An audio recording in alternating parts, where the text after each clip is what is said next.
இது வரைக்கும் தமிழ் சினிமாவிலேயே அதிகமான ஸ்க்ரீன் பண்ணப்பட்ட முதல் படமாக ஏகே ஒரு ரெட் டிராகன். நல்லவனாக இருந்தவனுக்கு என்னென்ன மாதிரியான சோதனை வரும். டைட்டில் வந்து அஜித் தான் சொல்லியிருக்கேன். My darlings missed you all. ரொம்ப நாள் கழிச்சு ஒரு பக்காவான ஒரு அஜித் கமர்ஷியல் படம். கண்டிப்பாக 100% மங்காத்தாவோட அடுத்த ஒரு போர்ஷனாக இருக்கும். ஏன்னா இவர் ஒரு டேரக்டராக இல்லாமல் ஒரு ஃபேனாக இருக்கிறார். அஜித்துடைய படங்கள்லேயே அதிகபட்சமான வசூலாக இருக்கும் அந்த படம். கமர்ஷியல் படத்துக்கு ஒரு ஃபிட்டாக வரன்ற ஒரு பேச்சு ஒன்று போயிட்டு இருக்கு. அதெல்லாம் உடைக்கிற மாதிரி. இப்பயும் வந்து இந்த இட்லி கடைக்கு ஆப்போசிட்டாக வந்து அவ்வளோ பேசுனாங்களே, ஒருவேளை அது இட்லி கடை சம்மந்தமாக வந்து தனுஷுடைய மேனேஜர் ஸ்ரேயாஸ் என்ன பண்ணிட்டாரா, நாங்கள் 10ஆம் தேதி கண்டிப்பாக வருவோன்னு. இல்லை, மயில் திருமணிக்கெலாம் வாய்ப்பே கிடையாது. மயில் திருமணி அவரும் சேர்ந்து திரும்பி படம் பண்ணுறதுக்கான வாய்ப்பு இல்லை. அவ்வளோ ரெட் ஜெயண்ட் விஷ்ணுவர்தன் சேர்ந்து பண்ணுறதுக்காக ஒரு ப்ராசஸ் போயிட்டு இருக்கு. ஒருவேளை பொலிட்டிக்கலாகவே அந்த படம் வந்து அவங்க ஏதாவது Satyabama Institute of Science and Technology, Chennai and Sriperumbudur. 777 in triple treat. Nannari, Rose மற்றும் வெட்டிவேர் சர்பத். Bye bye body heater. சம்மருக்கு சில்லுன்னு ட்ரீட். 777 சர்பத். Refreshingly cool. சார் வணக்கம் சார். வணக்கம். பரபரப்பான தகவல்கள்லாம் நிறைய கொடுத்துக்கிட்டே இருக்கீங்க சார். இப்போ நீங்கள் நேற்று ஒரு வீடியோ ஒன்று பண்ணியிருந்தீங்க. குட் பை அக்லி என்ன கண்டிஷனில் இருக்குது சார்? ஏன்னா ஒரு பக்கம் வந்து ரசிகர்கள் ஏகப்பட்ட எதிர்பார்ப்பு, அதுக்கப்புறம் ஆதிக்க வந்து தூக்கி கொண்டாடிட்டு இருக்காங்க. உண்மையிலே அது என்ன நிலவரம்? இல்லை, படம் வந்து சமீபத்தில் அந்த பிஸ்னஸ் கட்டுன்னு சொல்லுவாங்க. அது வந்து பார்த்துட்டு அந்த இண்டஸ்ட்ரியில் இருக்க ஆட்கள் பார்த்துட்டு அது ஒரு செய்தி போயிட்டு இருக்கு. படம் ரொம்ப நல்லா வந்திருக்கு, பரபரப்பான ஒரு அஜித் படம் அப்படிங்கிற மாதிரி தகவல் வந்துருக்கு. படம் பெரிய லெவலில் ஸ்க்ரீனிங் பண்ணுறாங்க. அதாவது இது வரைக்கும் தமிழ் சினிமாவிலேயே அதிகமான ஸ்க்ரீன் பண்ணப்பட்ட முதல் படமாக தான் இருக்குது. ஓகே, கிட்டத்தட்ட 1300 ஸ்க்ரீன் இருக்குது. 1100 150 ஸ்க்ரீன் வரைக்கும் அவங்க பண்ணுறாங்க. இப்போ வரைக்கும் 800 ஸ்க்ரீன் வரைக்கும் கன்ஃபார்ம் பண்ணிட்டாங்க, புக் பண்ணிகிட்டே இருக்கிறாங்க. அப்புறம் அதே மாதிரி முதல் முறையாக ப்ரீமியர் ஷோன்னு ஒன்று போகிறாங்க. இது வந்து பாலிவுட்டில் ரொம்ப ஃபேமஸ். ப்ரீமியர் ஷோ வந்து 50,000 to ₹1,00,000 வரைக்கும் டிக்கெட் போகும் பாலிவுட்டில். அது வந்து ஒரு என்ன சொல்லுவாங்க, அது வந்து ஒரு கௌரவமாக பார்ப்பாங்க.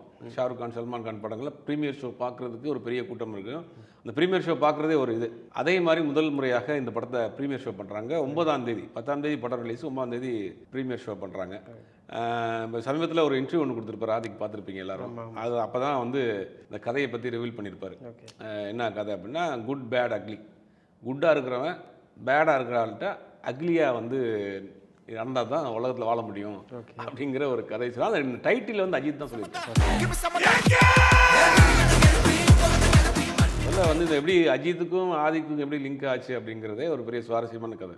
ஆதிக்கு ஆல்ரெடி ஒரு படம் அந்த மார்க்காண்டனிக்கு முன்னாடி ஒரு படம் பண்ணி பெருசாக போகல. ஆமாம்.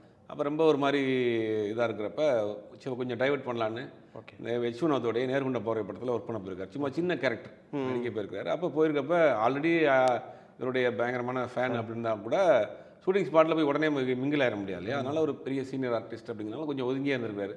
இவரை பற்றி விசாரித்து இந்த மாதிரியான ஒரு சிக்கலில் வந்திருக்கிறாரு, பாவம் ஒரு டிப்ரெஷனில் வந்திருக்கிறாருன்னா இவரே போய் கூப்பிட்டு உங்களை பற்றி எல்லாம் தெரியும், நான் போய் பார்த்துட்டேன், கவலைப்படாதீங்க, நம்ம சேர்ந்து படம் பண்ணுவோன்னு இருக்காரு. அதோடு முடிஞ்சு போச்சு. அப்புறம் இவர் வந்துட்டார், இவர் அந்த பக்கம் போயிட்டார், அவர் மார்க்காண்டனி பண்ணிட்டாரு கிட்டு. திடீர்னு ஒரு நாள் ஃபோன் பண்ணி அஜித் கூப்பிட்டு படம் பண்ணுவோம், இதுதான் டைட்டில், இதுக்கு ஒரு கதை பண்ணுங்க அப்படின்னு சொல்லி டைட்டில் சொல்லிட்டு அதுக்கப்புறம் டைட்டில் அஜித் சொல்லியிருக்காரு. இந்த மாதிரி ஒரு நல்லவனாக இருந்தவனுக்கு என்னென்ன மாதிரியான சோதனை வரும், அதை எப்படி நம்ம ஃபேஸ் பண்ணணும் அப்படின்னு ஒரு அப்பா பையன், அப்புறம் 3 கெட்டப்பு அப்படிங்கிற மாதிரியான ஒரு கதை இவர் ரெடி பண்ணியிருக்காரு.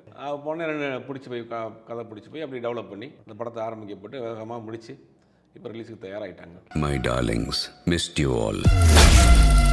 இதில் உடல் இழைச்சி பின்னாடி வந்து அது எங்களுக்கு ரொம்பவே சர்ப்ரைஸாக இருந்துச்சு ஆடியன்ஸுக்கு. ஆக்சுவலாக விடாமுயற்சி படத்தில் நீங்கள் 2 போர்ஷன் இருப்பார். ஆமாம். அது வந்து போன February Marchல வரைக்கும் குண்டா இருந்தார். அதுக்கு பிறகு கடைசியில் November Decemberல உடம்பு ஸ்லிம் ஆகிட்டு. அது எதுக்கு பண்ணார்னா, இந்த ரேஸ்க்கு போகிறதுக்காக அந்த காரில் வந்து ஒரு இவ்வளோதான் அந்த ஸ்பேஸ் இருக்கும். அதில் வந்து அந்த கார் ஓட்டுறதுக்கு சில பாடி வெயிட்லாம் இருக்கும், அந்த மாதிரி ப்ரோட்டோக்கால்லாம் இருக்குது. அதுக்காக வெயிட் லாஸ் பண்ண வேண்டிய கட்டாயத்துக்கு வந்துட்டார். வெயிட் லாஸ் பண்ணி கொஞ்சம் பாடி ஃபிட்னஸ் பண்ணிவிட்டு கார் ரேஸுக்கு போகிறப்ப அந்த கெட்டப்பையோட இங்கே வந்துட்டார். இப்போ அதை பார்த்தோன்னே இவர் என்ன பண்ணியிருக்காரு, ஆதிக்கு என்ன பண்ணியிருக்காரு, இந்த கெட்டப்பை வச்சு நம்ம ஏதாவது ஒன்று பண்ணுவோம் அப்படின்னு பழைய அஜித்தை பூரா ரீகலெக்ட் பண்ணியிருக்காங்க. தீனா, மங்காத்தா, அமர்கலம் அந்த அஜித்லாம் திருப்பி காமிக்கலாம். இப்போ சமீப காலமாக அஜித் படங்கள்லாம் பார்த்து எல்லா படமே நிறைய ரீரிலீஸ் படங்கள் போயிட்டு இருக்கு. இப்போ ரீரிலீஸ் படங்களை தன்னுடைய மானசீகமான அந்த நடிகர்களே அப்போ இருக்கிறத பார்க்குறது ஒரு இன்ட்ரெஸ்ட்டாக இருக்குது. இப்போ அதை ஒரே படத்தில் கொண்டு வந்தால் எப்படி இருக்கும் அப்படின்னு யோசிச்சிருக்காரு. அது அஜித் முதல்ல தயங்கி இருக்காரு, அப்புறம் ஒத்துக்கிட்டாராம். ஒத்துக்கிட்டு இப்போ அந்த ரீப்ரொடக்ஷன் பண்ண வேலையெல்லாம் அங்கே பண்ணியிருக்கிறாங்க. படம் வந்து ரொம்ப ஃபாஸ்ட்டாக வந்திருக்கு. ஒரு ரொம்ப நாள் கழிச்சு ஒரு பக்காவான ஒரு அஜித் கமர்ஷியல் படம் அப்படின்னு பண்ணுறாங்க. கிட்டத்தட்ட வந்து இந்த இப்போ ஜெயிலர் ரிலீஸ் ஆனப்போ வந்து பாட்ஷா அளவுக்கு இருக்குமா அப்படின்னு ரஜினிகாந்த் கேட்டதெல்லாம் சொல்லுவாங்க. இது ரசிகர்கள் எல்லாம் என்ன சொல்கிறாங்கன்னா இது மங்காத்தாவோட வேற லெவலில் இருக்கும். கண்டிப்பாக 100% மங்காத்தாவோட அடுத்த ஒரு போர்ஷனாக இருக்கும். ஏன்னா இவர் ஒரு டைரக்டராக இல்லாமல் ஒரு ஃபேனாக இருக்கிறார். ஏகே ஒரு ரெட் டிராகன். அவன் போட்ட ரூல அவனே பிரேக் பண்ணிட்டு வந்திருக்கானா? அவன் முடிச்சிருவா. ஒரு ஃபேன் பாய் மூமெண்ட்டில் ஒரு படம் பண்ணுறப்ப கண்டிப்பாக எந்தெந்த சீனில் தேட்டரில் கிளாப்ஸ் விழுகும், விசில் பறக்கும், எதை டச் பண்ணால் அங்கே வந்து விசில் பறக்குங்கிறது தெரியும். அப்படிங்கிற மாதிரி அதை குறி வச்சே தான் பண்ணியிருக்காங்க. இந்த படம் முழுக்க எந்த லாஜிக் கிடையாது. அஜித் ரசிகர்களை உற்சாகப்படுத்துறதுக்கு, திருப்திப்படுத்துறதுக்கு முழுசான ஒரு கமர்ஷியல் படம். படத்தில் உள்ள இன்னும் வந்து நிறைய ஆர்டிஸ்ட் வந்து இருக்காங்க. அது ட்ரெய்லர்லேயும் அந்த பாட்டுலேயும் வந்து 2-3 பேர் தான் தெரியுறாங்கல்ல. யாரெல்லாம் இருக்காங்க சார்? நிறைய நடிகர்கள் இருக்காங்க. நம்ம பிரசன்னா இருக்கிறாரு. அப்புறம் அந்த டாக்டர் படத்தில் 2 பேர் ட்வின்ஸாக இருப்பாங்க, அவங்க இருக்கிறாங்க. அப்புறம் வந்துட்டு இந்த தெலுங்கு நடிகர் நம்ம இவர் இருக்காரு, சுனில் இருக்கிறாரு. ஒரு பெரிய டீம் இருக்கு. மற்றபடி நீங்கள் ஒரு இது கிளப்பி விட்டுருக்காங்க, அவர் கேமியா பண்ணியிருக்காரு, அதெல்லாம் கிடையாது. அந்த மாதிரிலாம் எதுவும் கிடையாது. இந்த மாதிரி ஸ்டார் காஸ்ட் வந்து எல்லா லாங்குவேஜ்லையும் இருக்கிறாங்க. ஒரு பெரிய ஸ்டார் காஸ்ட் இருக்கு. ஆனால் இடையில வந்து ஒரு 2 பேர் அடிபட்டுச்சு. அர்ஜுன் தாஸ் அவர் பேர். ஆனால் எங்கேயுமே இது வரைக்கும் அர்ஜுன் தாஸ் இருக்காரு. அர்ஜுன் தாஸ். ஆனால் இது வரைக்கும் எங்கேயுமே ரிவ்யூ இல்லை. ஒன்றும் அவங்க வந்து இதே ஒன்று ரிலீஸ் பண்ணல. அவங்க ட்ரெய்லரே ஏதோ ரிலீஸ் பண்ணல. கேரக்டரை வந்து இனிமேல் தான் பண்ண ஆரம்பிப்பாங்க. ஏன்னா அதுக்கு ரொம்ப முன்னாடி பண்ணிட்டோம்னா அது கொஞ்சம் தெரியாமல் போயிருக்கிறதுக்காக 1 by 1 இப்போ பண்ண ஆரம்பிச்சிருக்காங்க. இது வசூலில் எவ்வளோ? ஏன்னா அவரோட கரியரில் இது அதிகபட்ச வசூல். அஜித்துடைய படங்கள்லேயே அதிகபட்சமான வசூலாக இருக்கும் இந்த படம். ஏன் அப்படின்னா தேட்டர் அதிகமாக இருக்கும். பேசிக்காக தான் தேட்டர் அதிகமாக 1300 தேட்டருக்கு மேலே போகிறப்ப இந்த மாதிரியான பெரிய நடிகர்களுடைய படம் வந்து நீங்கள் ஃபஸ்ட்டு 3 நாள் புக் ஆயிரும். கண்ணை மூடிட்டு 3 நாள் புக் ஆயிரும். அதை வச்சு கால்குலேட் பண்ணுறப்ப கண்டிப்பாக ஒரு 1000 கோடி ரூபா இந்த படம் கலெக்ஷன் கொடுக்கும். படம் நல்லா வந்திருக்குன்றாங்க, தேட்டர் அதிகமாக போட்டிருக்காங்க, ஓடிடியும் பெரிய பிஸ்னஸ் பண்ணி நடந்திருக்கு.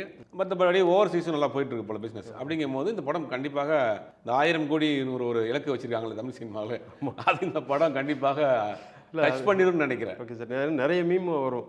இப்போ அங்கே 1000 கோடி போயிடுச்சு, இங்கே 1000 கோடி போயிடுச்சு, நம்ம எப்போவே போவோம் அப்படின்ற மாதிரி கேட்பாங்க. இப்போலாம் 1000 கோடி வருதுப்பா அப்படின்ற மாதிரி இருக்குது. இந்த படம் கண்டிப்பாக 1000 கோடி அடிக்கிறதுக்கு வாய்ப்பு இருக்குது. ஓகே. ஏன்னா அந்த மாதிரியான அவங்க ப்ரொமோஷன் பண்ணியிருக்காங்க. பெரிய அளவில் ஸ்க்ரீனிங்கு, பெரிய அளவில் பிஸ்னஸ்ஸு அப்படிங்கிற படமும் கண்டென்ட் வைஸ் நல்லா இருக்குது அப்படிங்கிற தகவல் வருது. அப்படின்னா 1000 கோடிங்கிறதுலாம் ஈஸியாக அடிச்சிடும் அது. ஏன்னா இதுக்கு முன்னாடி அஜித் சாரோட படங்கள் வந்து ரிலீஸ் ஆகிறப்ப ஒரு அப்டேட்டுக்கே வந்து அவ்வளோ பெரிய போராட்டமாக இருக்கும் சார். ஆனால் இப்போ வந்து அப்டேட் அப்படிலாம் இல்லை. ஒரு நாள் ஓட்டு ஒரு அப்டேட்டுக்கு ஒரு அப்டேட் அப்படியே வந்துக்கிட்டே இருக்கு. இது என்ன காரணம் சார்? இது படத்தை பற்றின ஒரு ஹைப்பை கிரியேட் பண்ணுறது தான். இப்போ நீங்கள் பார்த்தீங்கன்னா நாளைக்கு அப்டேட் விட போகிறோங்கிற ஒரு அப்டேட்டு, டீசர் ரிலீஸ் பண்ண மேக்கிங் வீடியோ ஒன்று. அப்படிங்கும்போது டெய்லி வந்து அந்த படத்தை பற்றின ஒரு என்ன சொல்கிறது, ஒரு ஹைப் கொடுத்துக்கிட்டே இருக்கணும். படம் ரிலீஸ் ஆக போதும், அடுத்த மாதம் 10 நாள் தான் இருக்கணும், ஒரு 20 நாள் தான் இருக்குது. அப்படிங்கும்போது அதை வந்து படத்துக்கு ப்ரொமோஷன் தான். ஏன்னா இதுக்கு முன்னாடி வந்து ஜிவி பிரகாஷ் நிறைய படங்களுக்கு பண்ணியிருக்காரு. விஜய்க்கு தலைவாலாம் அவர் தான் பண்ணார். ஆனால் எங்களுக்கு பார்க்கும்போது வந்து இது எந்த படத்துலையும் இல்லாத ஒரு அதிகபட்சமான ஒரு எதிர்பார்ப்பை உண்டாக்கிட்டு இருக்காருல்ல இந்த படத்தில். இது எப்படி பார்க்குறீங்க? அவரும் ஒரு கிட்டத்தட்ட ஃபேன் பாய் மூமெண்ட்ல இருந்தால் இல்லை, அதாவது ஆரம்ப காலத்தில் கிரீடம் பண்ணார். 18 வருஷத்துக்கு முன்னாடி கிரீடம் பண்ணார். அது 3ஆம் நாள் படம். அப்போ இருந்த ஜீவிக்கும் இப்போ இருக்கிற ஜீவிக்கும் நிறைய வித்தியாசம். இடையில அவர் கொஞ்ச நாள் வந்து நடுவில் பக்கத்தை காண மாதிரி கொஞ்சம் நடிகர் ஆகிட்டார். நடிகர் ஆகிட்டு என்ன பண்ணார்னா மியூசிக் சைடில் கொஞ்சம் லேசியாக இருந்துட்டாரு. செலக்டடான மூவிஸ் தான் பண்ண ஆரம்பிச்சார். அப்போ இப்போ என்ன பண்ணுறாருன்னா வருஷத்துக்கு ஒரே ஒரு படம் நடிப்போம், மீதி ஃபுல்லாகவே வந்து மியூசிக்கில் கான்சன்ட்ரேட் பண்ணணும்னு ஒரு முடிவுக்கு வந்துட்டார். அப்போ இந்த படம் வந்தவொடனே இது அவருக்கு ஒரு ரீஎன்ட்ரி மாதிரி கொடுக்கணும் அப்படின்ற மாதிரி நினைக்கிறது. ரெண்டாவது அவருக்கு ஒரு பேர் இருக்குது, இந்த மாதிரி மெலடியாக பண்ணுவார், கமர்ஷியல் படத்துக்கு ஒரு ஃபிட்டாக வரான்ற ஒரு பேச்சு ஒன்று போயிட்டு இருக்கு. அதெல்லாம் உடைக்கிற மாதிரி இந்த படத்தில் நான் ரீஎன்ட்ரி வந்துட்டேன், திரும்பி வந்துட்டேன். பட் அதே நேரத்தில் ஒரு கமர்ஷியலாக படம் பண்ணியிருக்கேன். இந்த 2-3 பர்பஸ் அவருக்கு சேர்ந்து இந்த படத்தில் வருது. அப்படிங்கும்போது அந்த படத்துக்கு ஒரு சிறப்பு கவனம் செலுத்துறாரு. ரெண்டாவது அவரும் ஒரு அஜித் ரசிகராக தான் இருக்கிறார். அதனால எல்லாரும் அஜித் ரசிகர் எல்லாம் சேர்ந்து ஒரு படம் பண்ணால் எப்படி இருக்கும் அப்படிங்கிற மாதிரி நான் பண்ணுறேன். ஆனால் எனக்கு சமீபத்தில் வந்து ஜிவி அவர் பண்ணாரே வந்து இப்போ தனுஷ் கூட அவர் கூட படம் பண்ணுவார், இந்த மாதிரி தான் இருந்தது. இப்போ வீரதீர சூரன், அதுக்கப்புறம் வந்து இப்போ குட் பை டக்லி அப்படின்னு அவரோட கரியர் கிராஃபும் வந்து அடுத்தடுத்து பெருசு பெருசுன்னு போயிட்டே இருக்குது. இல்லை அமரன் உங்களுக்கு பெரிய ஹிட்டு மியூசிக் எல்லாம் அதான் ஏன்னா சமீப காலமாக தொடர் படங்கள் எல்லாமே பெரிய பெரிய படங்கள், அதுவும் நல்லா ஹிட்டு. இடையே லக்கி பாஸ்கர் இந்த மாதிரி நிறைய படங்கள் வந்து ஹிட்டாக போயிட்டு இருக்குல்ல. அவரோட கரியர் வந்து அவர் ஓகே மியூசிக்கில் பண்ணலாம் அப்படின்னு முடிவு பண்ணிட்டாரு. ஆமாம், கண்டிப்பாக வருஷத்துக்கு ஒரு படம், மீதி நேரங்களில் ஃபுல்லாக மியூசிக்கில் கான்சன்ட்ரேட் பண்ணுவோம்னு வந்து ஜிவியை பொறுத்த வரைக்கும் மிக சிறந்த ஒரு மியூசிஷியன், அதில் மாற்றுக்கிறதே கிடையாது. ஜிவியினுடைய ஆரம்ப காலத்தில் நிறைய நானும் ஜிவியும் ரேடியோ ஜிங்கிள்ஸு விளம்பர படங்கள் நிறையா பண்ணியிருக்கோம். வெரி பிகினிங்கில் வெயில் பண்ணுறதுக்கு முன்னாடிலாம் நாங்கள் 2 பேரும் சேர்ந்து நிறையா பண்ணியிருக்கோம். அந்த மாதிரி எனக்கு தெரியும். ரொம்ப ஷார்ட்டாக கம்போஸ் பண்ணிட்டாங்க. ஓகே, நீங்கள் ரொம்ப ரிஸ்க் எடுத்து ஒரு நீங்கள் சுச்சுவேஷன் சொல்லிட்டீங்கன்னு வச்சுங்களேன், நீங்கள் உடனே போட்டுருப்ப யோசிக்கிறதுலாம் கிடையாது, டக்குன்னு வரும். அந்த மாதிரியான ஒரு நம்பர். ஒரு சோப் ஆட் ஒன்று பண்ணுறோம் வச்சுங்க, அவர் என்ன சொல்லுவார், சோப் ஆடு அப்படின்னு நீங்கள் எழுதிருங்கன்றவர், நான் எழுதிடுவேன். எழுதுனா டப்புன்னு அவர் உடனே கம்போஸ் பண்ணிடுவார். அந்த மாதிரி ஆரம்ப காலத்தில் நிறைய ரேடியோ ஜிங்கிள்ஸு இந்த அட்வர்டைஸ்மெண்ட் ஃபிலிம்ஸ் நிறையா பண்ணியிருக்கோம். அப்போ என்னன்னா அப்போயே தெரியும் எனக்கு ஒரு பெரிய ஒரு அச்சீவ்மெண்ட் வரப்போகிறாரு, ஒரு பெரிய அச்சீவ்மெண்ட் வச்சிருக்காரு, ஒரு பெரிய கோல் வச்சிருக்காரு, பெரிய ஆள் வருவார்னு பார்த்தா டக்குன்னு வந்துட்டார். அதுக்கப்புறம் பார்த்தீங்கன்னா 2வது 3வது படங்களே குசேலன் பண்ணார், அப்படியே பீக்கில் போயிட்டு இருந்தார். டக்குன்னு இடையில அந்த நடிப்புங்கிறது ஒரு சின்ன ஒரு பிரேக் எடுத்துக்கிட்டாரு. இப்போ திருப்பி வந்திருக்காரு. ஆனால் அந்த இடம் வந்து காலியாகவே இருந்துச்சு. ஜிவி விட்டுட்டு போன இடம் வந்து காலியாகவே இருந்துச்சு. அதை வந்து பண்ணிட்டார். இப்போ அசுரன்லாம் பார்த்தீங்கன்னா அவ்வளோ மெச்சூர்டாக இருக்கும். ஆமாம், அந்த ரீ ரெக்கார்டிங் பார்க்குறப்போ அவ்வளோ மெச்சூர்டாக இருக்கும். ஏன்னா அந்த படம் ரொம்ப ஒரு ஸ்ட்ராங்கான படம், விளையாட்டுத்தனமாக அதில் வந்து ரீ ரெக்கார்டிங் பண்ணிட முடியாது. ரொம்ப சென்டிமெண்ட்டான படம். அந்த படத்தை ரீ ரெக்கார்டிங்காக இருக்கட்டும், அந்த பாட்டாக இருக்கட்டும், ரீ ரெக்கார்டிங்கில் ரொம்ப ஒரு மேஜிக் பண்ணக்கூடிய ஒரு நபர். ஏஆர் ரஹ்மான், இளையராஜா அந்த மாதிரியான வரிசைகளில் ரீ ரெக்கார்டிங்க்கு இம்பார்ட்டன்ட் கொடுக்கக்கூடிய ஒரு மியூசிக் டைரக்டர் ஜிவி. இப்போ அதனால் கடையில் கொஞ்சம் விட்டுருந்தாரு. இந்த படத்தில் அது எல்லாம் விட்டதெல்லாம் இதில் ரைட் பண்ணுற போகிறாரு. சார் இப்போ அடுத்து வந்து நிறைய தகவல் வந்துட்டு இருக்கு சார். அஜித் வந்து அடுத்த இயக்குனர் வந்து சூஸ் பண்ணிட்டாரு அப்படின்னு நிறைய பேர் சொல்லிட்டு இருக்காங்கல்ல. உண்மையிலே அஜித் வந்து அடுத்த ஒரு யார் கூட படம் பண்ண போறாரு? இப்போ விஷ்ணுவர்தனோட ஒரு சிட்டிங் நடந்திருக்கு. ரெட் ஜெயண்ட் விஷ்ணுவர்தன் சேர்ந்து பண்ணுறதுக்காக ஒரு ப்ராசஸ் போயிட்டு இருக்கு. அப்போ ரெட் ஜெயண்ட் அஜித், ரெட் ஜெயண்ட் அஜித் விஷ்ணுவர்தன் இந்த ஒரு ப்ராஜெக்ட் போகிறதுக்கு பேசிட்டு இருக்காங்க. அடுத்து ஆதிக்கே ஒரு படம் பண்ணுறதாக அவர் சொல்லியிருக்காரு. ஓகே, இந்த 2 ப்ராஜெக்ட் தான் போயிட்டு இருக்கு. இடையில தனுஷ் ஒன்று பேச்சுவார்த்தை போயிட்டு இருக்கு. அது எப்பயோ அவங்க மீட் பண்ணி பேசியிருக்கிறாங்க. ஆனால் இப்போதைக்கு நடக்கிறதுக்கான சாத்தியம் இல்லை. ஏன்னா அஜித் தனுஷினுடைய லைனப் பார்த்தா ஒரு பெரிய லைனப்பாக இருக்குது. அவரும் வந்து ஒரு வருஷத்துக்கு ஒரு 2 படம் பண்ணிட்டு இருக்காரு. 2 படம்ங்கும் போது ஒரு படத்துக்கு குறைஞ்சபட்சம் 50 கோடி to 60 கோடி வாங்குறாரு. இப்பெல்லாம் ஃபர்ஸ்ட் காப்பி பேசிஸில் வாங்குறாரு, இல்லாட்டி ஷேர் பேசிஸில் வாங்குறாரு. ஒரு பெரிய சம்பளத்தை விட்டுட்டு இந்த படத்துக்கு வந்தாலும் 6 மாதம் உட்காரணும். அப்படிங்கிற பெரிய சம்பளத்தை இழப்பாரா? இல்லை அது சம்பளத்தை கூட விடுங்க, அவரை நம்பி படம் எடுத்துகிட்டு இருக்கவங்க விட்டுட்டு வருவாரா? இப்படி பல சிக்கல் இருக்குது. அப்படியே பண்ணால் கூட நம்ம ஃபியூச்சரில் அவங்க பண்ணலாம். 26க்கு பிறகு ஏதாவது பண்ணுறதுக்கு வாய்ப்பு இருக்குது. இம்மிடியேட்டாக பண்ணுறதுக்கான வாய்ப்புகள் இல்லை. ஆனால் இந்த டைமில் டீசர் ரிலீஸ் ஆனப்பயே வந்து இந்த இட்லி கடைக்கு ஆப்போசிட்டாக வந்து அவ்வளோ பேசினாங்களே, ஒருவேளை அது அதை வந்து கண்ட்ரோல் பண்ணுறதுக்காக தான் இப்படி? இல்லை, அஜித் ரசிகர்கள் தனுஷ் ரசிகர்கள்ன்ற ஒரு போட்டி போச்சு. அது என்ன நடந்துச்சு அப்படின்னா, அந்த இட்லி கடை சம்மந்தமாக வந்து தனுஷுடைய மேனேஜர் ஸ்ரேயா என்ன பண்ணிட்டாரா, நாங்கள் 10ஆம் தேதி கண்டிப்பாக வருவோன்னு ஒரு ப்ரெஸ்ஸில் பேசினா நாங்கள் வரப்போ நீங்களும் வருவீங்களா அப்படின்னு இவங்க 2 பேரும் ஒரு பெரிய சோஷியல் மீடியாவில் பெரிய ஒரு சண்டை போயிட்டு இருந்துச்சு. அப்போ அதை கொஞ்சம் கூல் பண்ணி விட்ருவோம் அப்படின்னு இப்போ அஜித்தும் தனுஷ் சேர்ந்து பண்ணுறாங்க அப்படின்னு ஒரு செய்தி பரவலாக வந்த பிறகு அந்த மேட்டர் அமைங்கி போச்சு. பார்த்தீங்களா? இப்போ ஆமாம் சார், இப்போ அந்த காம்படிஷனை பற்றி யாரும் பேசல அமைங்கி போச்சு. அது வந்து நல்ல விஷயம் தான். ஒரு விஷயத்த நம்ம வந்து 2 ரசிகர்கள் அடிச்சுக்கிறத வந்து ஆஃப் பண்ணுறது நல்ல விஷயம் தான். பட் ஃபியூச்சரில் அவங்க 2 பேரும் சேர்ந்து பண்ணலாம். ஆனால் இப்படி இமீடியட்டாக பண்ணுறதுக்கான வாய்ப்பு இல்லை. ஓகே, இப்போ அஜித் வந்து அவர் என்ன மனநிலையில் இருக்கா சார்? படம் எதுவும் பார்த்துட்டாரா? இல்லை அவர் இங்கே ரஜித்தை பொறுத்த வரைக்கும் நீங்கள் கார் ரேஸில் விட்டிங்கன்னா கார் ரேஸில் மட்டும்தான் இருப்பார். வேறு எந்த இதுலேயும் கான்சன்ட்ரேட் பண்ணுவார். சினிமா நடிக்க வந்துட்டார்னா சினிமா நடிக்கிற மட்டும்தான் இருப்பார். வேறு எந்த சம்மந்தமாக தொடர்பு வச்சுக்கிற மாட்டார். அப்போ இப்போ இந்த மாதம் எண்டில் வர்றாரு. வந்து ஒரு 15 நாள் இங்கே உட்காந்து ஃபைனல் பண்ணுறாங்க. அப்போ தான் எந்த படங்கிறது யார் டைரக்டருங்கிறது கன்ஃபார்ம் ஆகும். ஒருவேளை ஆதிக் அவரோட பட்டியலில் இருக்கிறதுக்கு வாய்ப்பு அதிகம். ஏன்னா அவர் இப்போ ரொம்ப நாள் கழிச்சு எல்லாம் சொல்கிறாங்க ஷூட்டிங் ஸ்பாட்டில் அவ்வளோ ஃப்ரீயாக இருந்தார், ரொம்ப ஃப்ரீக்வெண்ட்டாக இருந்தார், ரொம்ப ஜாலியாக இருந்தார், அவர் கம்ஃபர்டபுளாக இருக்கார் அந்த டேரக்டர். அப்படிங்கும்போது அவர் அஜித்தை பொறுத்த வரைக்கும் 1 வாங்கினா 3 ஃப்ரீ அப்படிங்கிற மாதிரி ஒரு படம் வாங்கினீங்கன்னா 3 படம் கொடுத்துருவார். அவருக்கு செட் ஆகிடுச்சு, அந்த வேவ்லேருந்து கரெக்டாக வந்துட்டாங்கன்னா. இப்போ ஆதிக்கு அந்த அந்த அந்த சேஃப் ஜோனில் தான் இருக்கிறார். அதனால் இருக்கிறதுக்கு வாய்ப்புகள் அதிகம். ஏன்னா நிறைய பேர் என்ன சொல்கிறாங்கன்னா அடுத்து வந்து இவர் சிறுத்தை சிவா, மகிழ் திருமணி இவங்கெல்லாம் லைனில் இருக்காங்க அப்படின்னு சொல்கிறாங்கல்ல. இல்லை, மகிழ் திருமணிக்கெலாம் வாய்ப்பே கிடையாது. மகிழ் திருமணி அவரும் சேர்ந்து திருப்பி படம் பண்ணுறதுக்கான வாய்ப்புகள் இல்லை. அவ்வளோ 2 பேருக்குள்ள சின்ன சின்ன கசப்புகள் மிஸ் அண்டர்ஸ்டாண்டிங் நடந்துச்சு. ஆனால் படம் கமர்ஷியலாக போகல, அதனால் சேர்ந்து பண்ணுறதுக்கு வாய்ப்பு இல்லை. ஓகே, மற்றபடி சிறுத்தை சிவா லிஸ்ட்டில் இருக்கிறார். ஓகே, பட் சிறுத்தை சிவாவுக்கும் வாய்ப்பு கொடுப்பார். ஏன்னா ஒரு வெற்றி தோல்வியை தாண்டி அஜித் அவர் ஒரு ஃப்ரெண்ட்ஷிப்பை மதிக்கக்கூடியவர். ஓகே அதனால் சிறுத்தை சிவாவுக்கு ஒரு வாய்ப்பு இருக்குது. பட் உடனே பண்ணுறாங்களான்னு தெரியல. Okay sir. நீங்கள் கொஞ்ச நேரத்துக்கு முன்னாடி சொன்னீங்க சார், ரெட் ஜெயண்ட் அஜித் அவங்க இணைஞ்சு அந்த படம் நடந்தால் ஒருவேளை பொலிட்டிக்கலாகவே அந்த படம் வந்து அவங்க ஏதாவது இப்போ ரெட் ஜெயண்ட் ஏதாவது மாற்ற வாய்ப்பு இருக்கும்? இல்லை, அஜித் அந்த அந்த வட்டத்துக்குள்ள சிக்கவே மாட்டார். ஓகே. அஜித் சினிமாவிலேயே ஃபேமிலியை கொண்டு வந்து வைக்க மாட்டார். சினிமா சம்மந்தப்பட்ட ஆட்கள், ஃபேமிலி சம்மந்தப்பட்ட ஆட்களே அவர் கூட இல்லை சினிமாவில். ஓகே. அப்படிங்கிற மாதிரி அரசியல்லாம் எப்படி வருவார்? அதுக்கு வாய்ப்பே கிடையாது.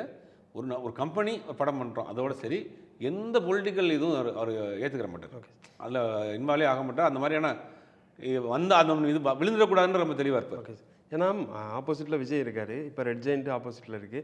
இப்போ ஒருவேளை அஜித் அவங்க எடுத்துகிட்டு வந்து படம் பண்ணால் ஒருவேளை அவங்க ரசிகர்களை வந்து காட்டுறதுக்கு யூஸ் ஆகும். இல்லை, இந்த சன் குரூப்பு இந்த மாதிரி இவங்க எல்லாம் பிஸ்னஸ் வேறு பொலிட்டிக்கல் வேறு வச்சுருப்பாங்க. Okay okay. இப்போ நீங்கள் பிஜேபி எதிர்த்து கடுமையாக அவங்க பிரச்சாரம் பண்ணிகிட்டு இருப்பாங்க.